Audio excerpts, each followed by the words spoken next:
What is up, everybody, and welcome back to the Next Generation podcast. We're your hosts. I'm Blake. And I'm Will. And today we are going to be discussing the 6 tricks that Apple uses to make their stores so successful.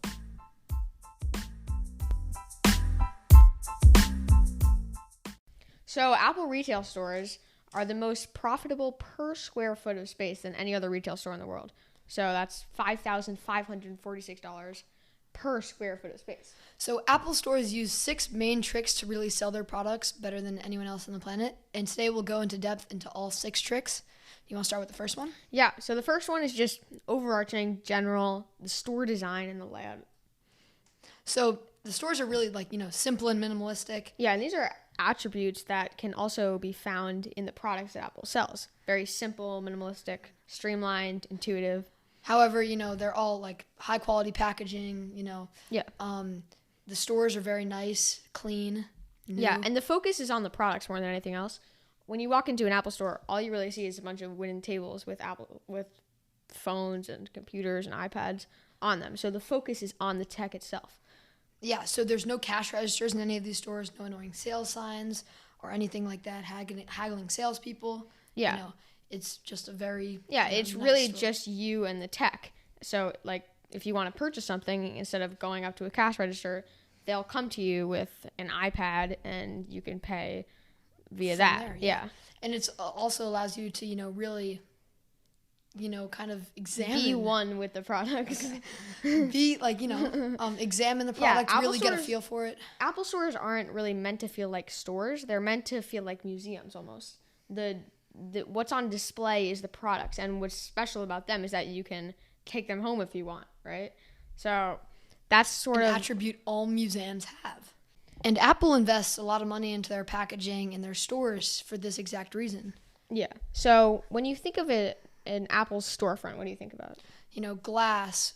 It's modern. It's new.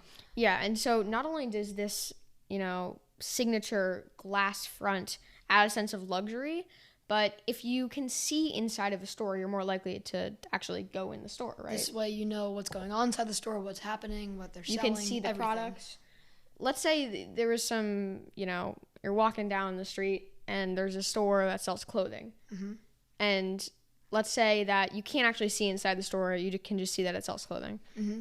Now let's say there's a store right next to it that also sells the same thing, but you can see inside it. You can see all of the clothes they have. You can see people walking around inside it. It gives kind of an effortless way to know what they're selling. Yeah, so you're more likely to go inside the one where you can actually see what's going on, right? And for a lot of lazy people in this world, I think they'd choose that one.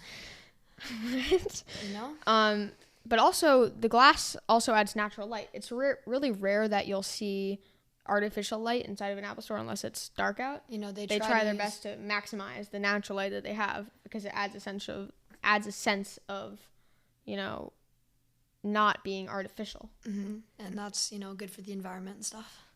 Yeah. But also, you'll see a lot of greenery and plants inside Apple stores and all that stuff. Especially in Apple's flagship stores, which is their big ones in big cities. It's not uncommon to see entire trees inside of their stores. I know. Which is pretty unique, and you don't really see that everywhere. For sure. So that's kind of the first main point. Yeah. That's sort of the blueprint that all Apple stores follow. The general minimalist, the layout of the store, right? For sure. So the second trick you could say that Apple uses is what I like to call the touch factor. Yes. So this is Trademark. Giving a sense of ownership to all the customers. And this is called the endowment effect. So the endowment effect is an effect that it's a phenomenon that happens when someone is more likely to want to purchase something or own something if they already feel like they own it. Exactly, which is why, 30-day free trials are something you see a lot. Yeah, so let's say you are signing up for a streaming service, right? Mm-hmm. And you have a 30-day free trial. At the end of those 30 days, you're more likely to buy the membership or whatever. Because you'll be like, oh, I already have this. I know what it's You like. have a sense of ownership. Yeah. And people don't like giving up things that they feel like they already own. Mm-hmm. And Apple really tries to mimic this effect in their stores. That's why they're open to play with the products. Yes. And this is why also all the phones or iPads are kind of spaced apart, so you have their own little area give a sense of importance to each product. Because let's say there was there was 50 different models of phones on one table and they were all kind of crammed in and everyone was trying to use them. It wouldn't give a lot of value and, like what was saying, importance to each product. But because all the products are so spaced out on all the tables. And it also looks more luxurious to your it words. Adds a sense of importance and value to each product individually, right? And like Will was saying, the endowment effect, which is when people are more likely to want to own something if they feel like they already own it. Yep. Apple lets you use the products, right? So, for example, you could listen to music on the AirPod Maxes, or you could create some music on the GarageBand on the Macs, right? Or you can, go on a phone. Yeah, you could play games on the iPads like my brother loves to do whenever we go into a store. You could type something on the MacBooks, right? Touch the cases, feel the products for yourself. And this gives a sense of ownership, so you're more likely to buy this. So rather than giving, I'll give you this free for 30 days, you can return it or you can buy it, but it gives a sense in the store of, you can use this. If you're touching and playing with the products, you feel a sense of ownership. Once you touch something, this is like... It's just the natural wiring of your brain. Yeah, so there's actually this really good way to prove this. So every morning in Apple stores... Is this a study? Well, this is just something that people have found. Okay. All of the MacBook screens, so the laptops, all of the screens are tilted at an angle of 76 degrees, which seems very precise. And they do this for a reason. It's sort of an awkward angle where if you're walking through the store and you want to see the MacBooks, you want to see the screens, it's sort of an awkward angle where you can't really see the screen that well. I see. Just by standing up. So you have to open it. They force you to adjust the screen height so that it's... And that way, once you've already opened it, you're kind of intrigued to keep going. You're touching it, and once you do that, you're like, I want to type something. I want to open a window. And this gives that sense of ownership. Yeah. And, it's definitely a trick that works because one of the reasons that people go to Apple stores is to, test the products out. So... The third trick that Apple uses is price consistency. Unlike every other company in the world, Apple has never put their products on sale. And this is for two main benefits. Number one, people can sometimes associate sales with value dropping. Just in general, products that aren't as high quality. And this is why maybe they would lower the price or something like that. So this gives, an underlying sense of value and consistent value for all Apple products. It increases the perceived value of Apple products. If they never go on sale, it kind of has this superior drop hierarchy value than everything else, right?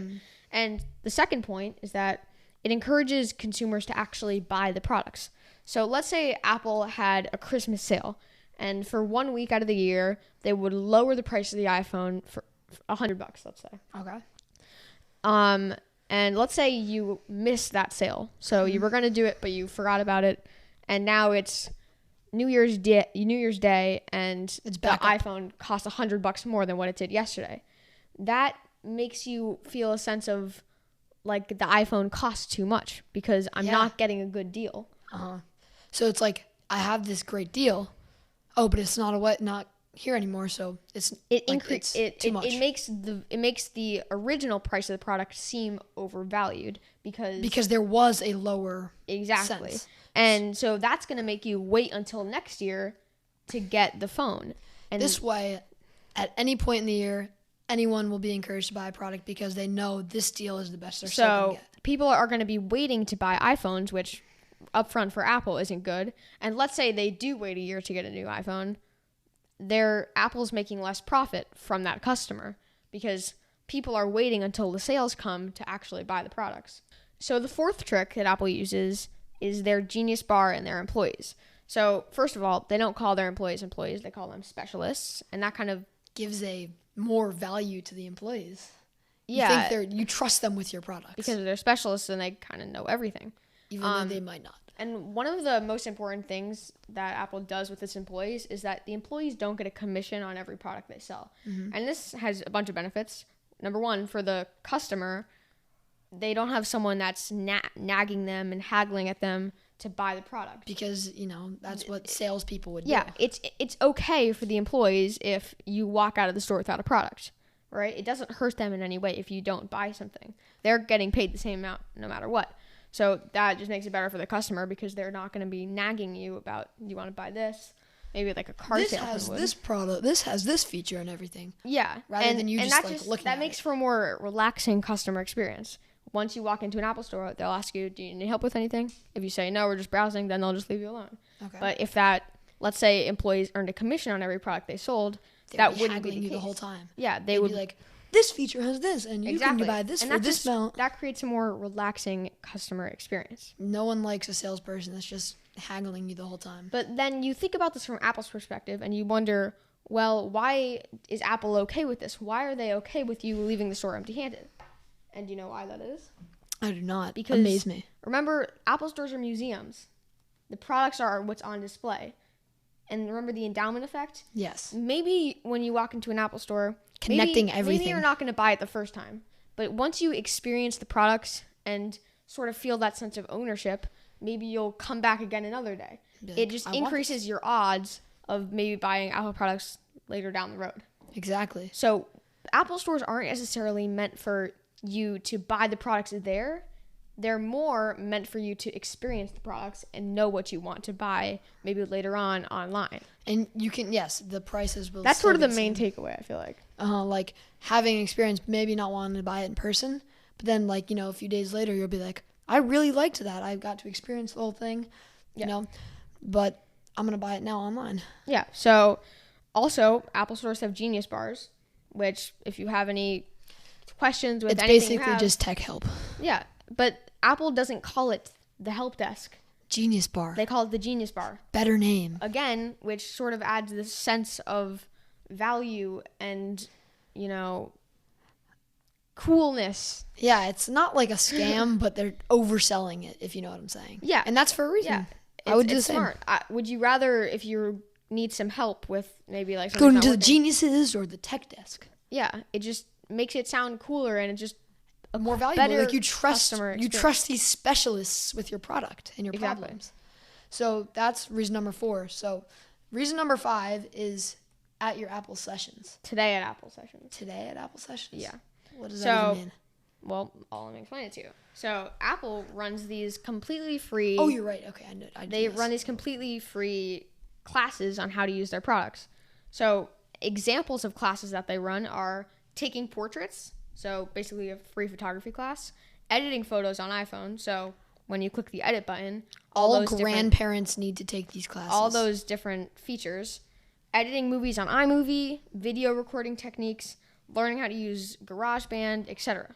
So this is because not everyone knows how to use all these special features because this phone has it's a crazy lot to of me. complex It's crazy different to me. ideas. As someone who's really interested in learning about all these different features and that kind of stuff, it's crazy to me That how is many him. features there are that people just don't know I about. don't know about. And I'm sure there are a lot of features you don't know about. Yeah, exactly. So There are a lot of really cool things going you to, think you can I do. highlight. I want to tell a little story of.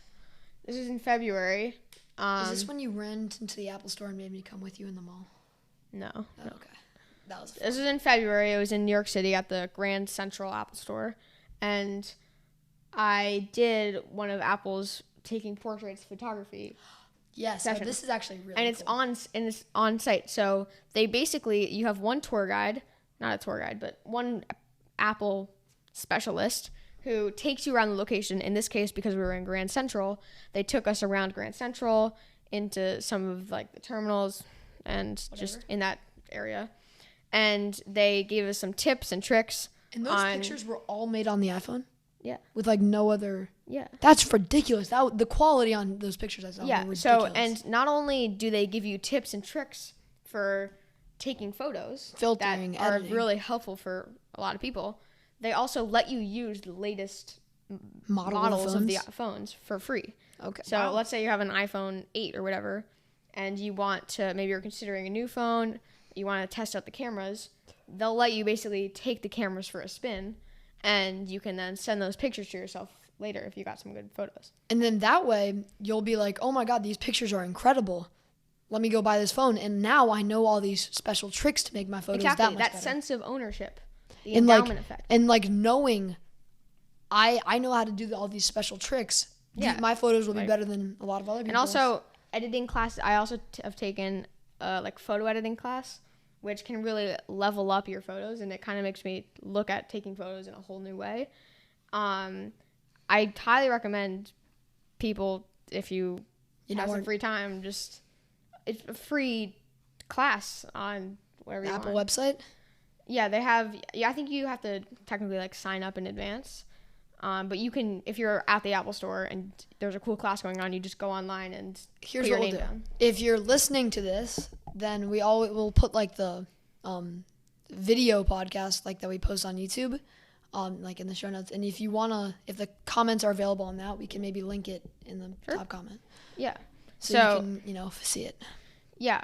So I highly recommend that. That's something that our listeners do because, again, they're completely 100% free. And it's just... There's only benefits. Yeah. And if you're busy, it's not like it's going to go anywhere. You can do it whenever just do it you're another free. time. I highly recommend. The last and final one is kind of similar to the first one, but it's the locations of the Apple stores. Well, it's different in the sense that it's not every store has a blueprint, right? Mm-hmm. It's sort of the things that every Apple store has. But there are certain stores that are unique and are special, right? Mm-hmm. So Apple's flagship stores, which are their We've stores, referenced those a few times. They're like Yeah. the big stores. the big stores, they're big famous stores. They're not Normally only in major cities. becoming museums, but they're kind of becoming tourist attractions because of the stunning architecture. For people like him. No, I'm just kidding. So some people might just have no intentions of going into the Apple store, but they're just walking down the street. They see this incredible architecture. They're like, maybe I'll Exactly. just pop right in. Check it out. So I think we're going to go The second you walk into that store, you've fallen Yeah. into Apple's trap. we'll go through a bunch of their biggest flagship stores. If you're watching the video version of this podcast, we can pop those up on screen for you to see. Yeah, so first off, Apple's Fifth Avenue store in New York City. Probably is a their most major one. iconic store. Because, Apple headquarters have to be somewhere in, like, New York. No? No. Oh, wait, no. I'm wrong. They're in Cupertino, California. California. You know, whenever you buy a Apple product and it says made in or California. designed in California. Yes, okay, I'm sorry. Gosh. Dude, I don't know. All the major companies are in New York City. That wasn't that wrong. Okay, sorry. So their flagship I know store. a lot of stuff you don't know. So their flagship store in New York City is a giant glass cube with an elevator that goes underground, and underground there's a bunch of trees, and it's this massive Apple store. Super cool experience just to go. I've been there. This is like an experience, not just a store. Yeah, it's a giant glass box. Like, It's pretty cool. Yeah. So another one, the Apple Tower Theater, is an old theater in the heart of Los Angeles that was restored by Apple in 2022, and they turned it into a store. So the Tower Theater was originally designed in 1928 and was one of the first theaters in Los Angeles that was wired for sound during movies. And it was the first with air conditioning too, Okay. which is pretty interesting. Yeah. It closed in 1988 and it hasn't seen much use since. So since the theater was so old and it was right in the middle of downtown LA, Apple had to completely restore the store. Okay.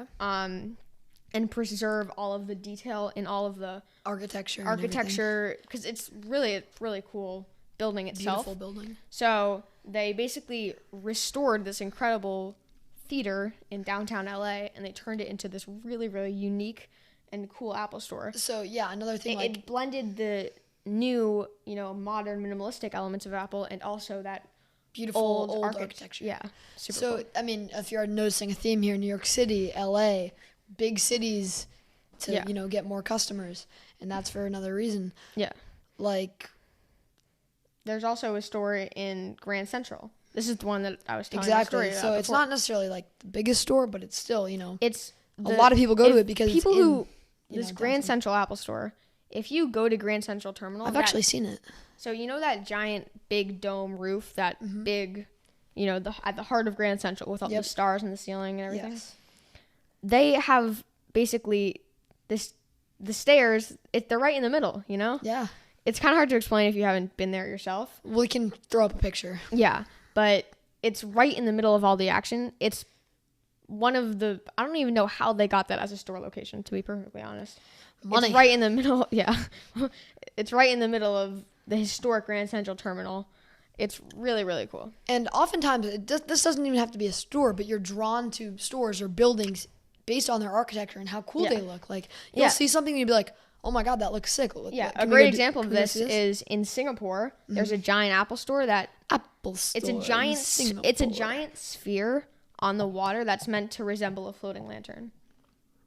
So, I mean, it's like, that's cool. I mean, you just see that and you're like, not even looking at it as a store. Like, I want to go in that. I want to go see it. Yeah, exactly. There's one in Dubai that is said to have the best views of the entire city.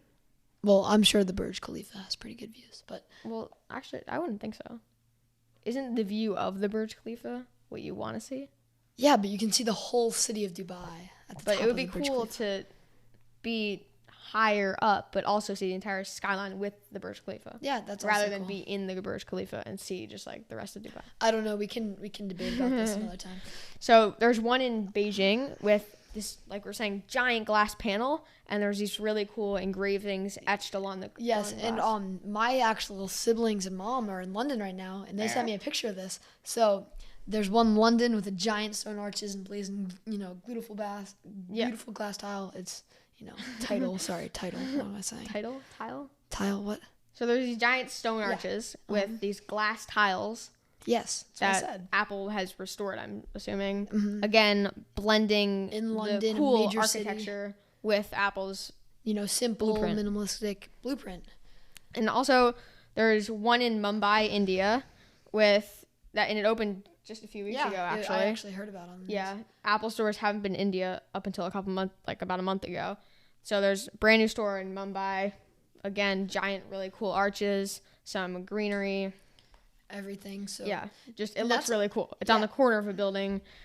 Yeah, it's like you're just drawn to it because you're intrigued by the architecture and the look of the whole thing. And also, not to mention Apple's headquarters in Cupertino, California. They're in New York City, guys.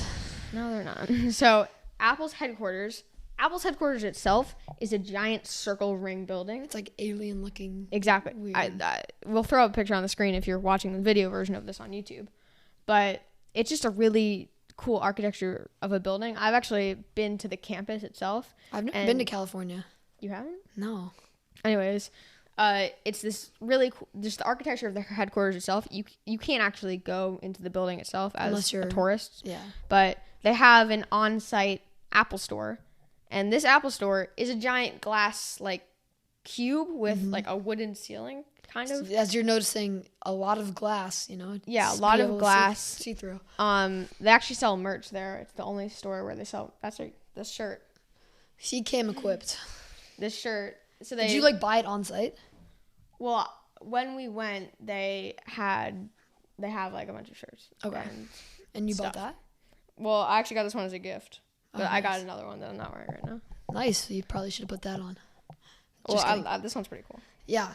So all this to say, Apple puts a ton of effort into their, stores and packaging and the whole physical experience rather than, unlike other stores. And this, rightfully gives them the number one profit per square foot. Yeah, the enchanting architecture, it just draws people in. Maybe they're not going to buy a product when they go to the store, but they're going to experience the products and they might get one later. And exactly. And that's the whole point with you might not look at it as oh, I don't want to go into the store, as an actual experience, like Blake was saying. Apple stores can be used as tourist attractions. Yeah. Unlike, I don't think I can name another store that's like that. And the locations themselves, they're not smack in the middle of some random place. They're in these high traffic places. Fifth Avenue, Manhattan, downtown LA, smack under the famous ceiling of Grand Central Terminal. There's these high traffic areas. In these big cities like London and Beijing and People might not have the intention of going into the store. But you'll see it. But they might see it and they'll be like, oh, I'll just check it out. Remember, the goal is not for them to buy the products right away. It's for them to interact with the products and get a feel for them. Ownership. And buy it one day. Yeah. It all ties back to the same general idea. And that, leads with the main idea of them making a ton of money per square foot. So it's not like these crazy, big Apple stores are going to waste. They're, making a ton of money for them. Yeah. So... That's marketing is important, guys. Yeah. So those are the 6 tricks that Apple uses to have such successful stores. So next time you're in an Apple store, I want to take notice of these things. Yeah, they're scamming you guys. All right. Ready to head into our trivia round? Apple might cancel us for this.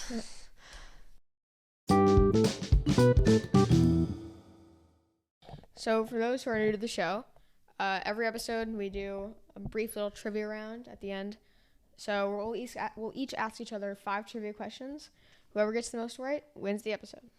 So another fun fact about our podcast is Blake's not normally as tall as me, but he's sitting on a pillow today. It's for comfort. He got a booster seat. No, all right, you go first. Okay. Don't let me see your paper, bro. Sorry. All right. My first question is, who is the only president to have a patent? Donald Trump. No. He's a billionaire. Maybe. Abraham Lincoln. For what? I have no idea. What is the best-selling chip brand? Are you in term like a kind of chip flavor or like No. a general brand? Like a company. Brand. Company. So like Lay's is owned by Pepsi. So, for example, Okay. Lay's. Yes. Correct. Let's go. Okay. All right. Let's see here. So, at the end of every year, Time magazine publishes their person of the year. And this is just the person who made the most headlines for good reasons or bad reasons. Oh. Who was the Time person of the year in 2010? Joe, what? 2010? Oh, we've talked about this before. I've never told you who this. No, not this I'll give you a hint. This person is Steve Jobs. no. Okay. I'll give you another try. This person is Steve Jobs. No. Are you constipated? I'm just okay. This person was involved in tech. Elon Musk. No, it was Mark Zuckerberg. Okay. A little throwback. Well, what is the best-selling candy? Reese's. Nope. Haha. Snickers. That was my next guess. No, Really? It was going to be like Hershey or something. Okay. Let's see here. So in the comic strip Big Nate, which I will get this. we are both very Dude, this was my lifetime in fluent in. elementary school. Yeah. I was one who got you on Big Nate. You were, but I read it like 3 years after you did. Okay. So one of the main characters, like a side character, Francis. Is Blake's doppelganger. What color shirt does he always wear? Green. Correct. Dude, I'm not getting any of those wrong. Okay. Okay, so quick score update. 1-1. 1-1. Okay. You've asked me 3 and I've only asked you 2. I've only asked you 2. No, sorry. Oh wait, sorry. I just asked you my third. Yeah, and I've only asked you 2. Yeah, okay. That's the whole point. Okay. How tall is Mark Zuckerberg? Whoa. I was going to say that as my next one, but Tall as Zuck. Oof. Let's see. He does like martial arts, so it's got to be like pretty tall. I'm going to go 5'11". 5'8". Tiny man. Okay. That's like 1-1. average height. 1-1. Okay, I got 2 more. One of them you definitely should get. All right, I have 2 more as well. We'll see. So the main court at, the Billie Jean King Tennis Center, where the U.S. Open is. The main court, the big stadium. I know what you're talking about. What's that called? What's the name of the big stadium? Billie Jean Tennis Court. Oh. I don't know. Arthur Ashe Stadium. I thought that was at Wimbledon. No, Wimbledon is center court. I know, but I thought there was an Arthur Ashe. No, that's U.S. Open. Dude, I know all that. Okay, this one's pretty easy. It's my easiest one. Who plays Ethan Hunt in Mission Impossible? Too easy, Will. Who? Tom Cruise. Okay, I didn't know if there was a different name for each one. No. Okay, well, whatever. Wow, well, I'm sorry, dude. Okay, wait. So if you get this wrong, I win. Yeah. All right. So this is another one of my 3 facts questions. Is it actually? So I'm thinking of a company. Okay, I'm gonna give you 3 facts about this company, and you have to guess what company I'm thinking of. I don't like these. Fact number 1. They are based out of the state of Washington. Okay, I think I already know what it is. Fact number 2. They are primarily a software company, but they also have some hardware. I know what this is. Give me Fact the third number one. 3. Do you want to hear the third fact? Yeah. The CEO is Satya Nadella. Oh, that completely threw me off. I was thinking Microsoft. Okay, what's your guess? Well, who's the CEO? Satya Nadella. Satya Nadella. Satya Nadella. Famous guy. Okay, I have no idea who that is. I liked it better when I thought it was Microsoft. Software company. It's not like Primarily software. They have some hardware as well. So it's like, give me an example of hardware. What they would like have. No. Okay. Their main focus is software. Based out of Washington. YouTube. CEO is it was Microsoft. No, it wasn't. Yes. Bill Gates isn't. Oh my God, you're right. He's not the CEO. Bill Gates is not the CEO of Microsoft. Okay. What are you thinking?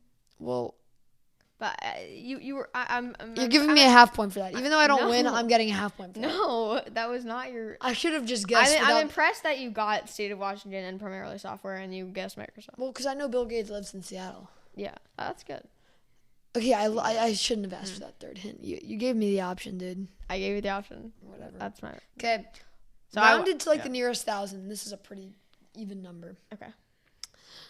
What's the starting cost of an Rivian R1T? Foreshadowing.